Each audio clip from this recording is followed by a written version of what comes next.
Okay, so I'm going to show you how to set up for a shoulder elevated glute bridge or a thrust.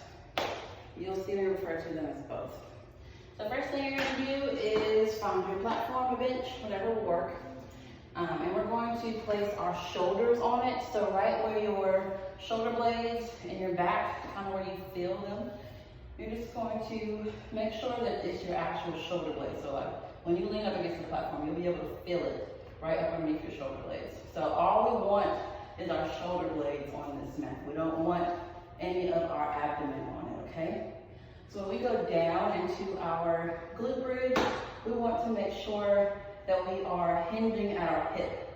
So you're literally going to rotate your shoulder blades on this platform. That's the reason why we don't want our abdomen on it, because we're going to be moving. So notice how my actual body is moving on this platform, and it's not just my hips. Notice my shoulders are moving as well. So this is going to be the basic setup for the thrust, okay? The shoulders and the placement of the shoulders is very important.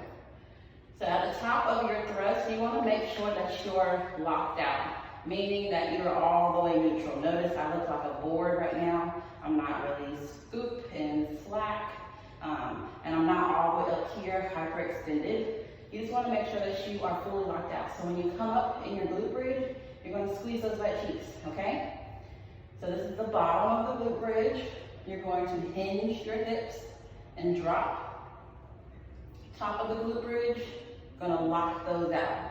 And you do that by squeezing your butt cheeks and coming all the way flat.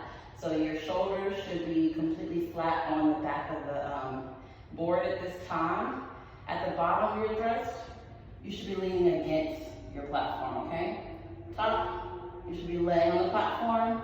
At the bottom of your thrust, you should be leaning against the platform, okay? So what we also don't want is a huge arch in your back when you go down. You're gonna fuck up your spine, okay?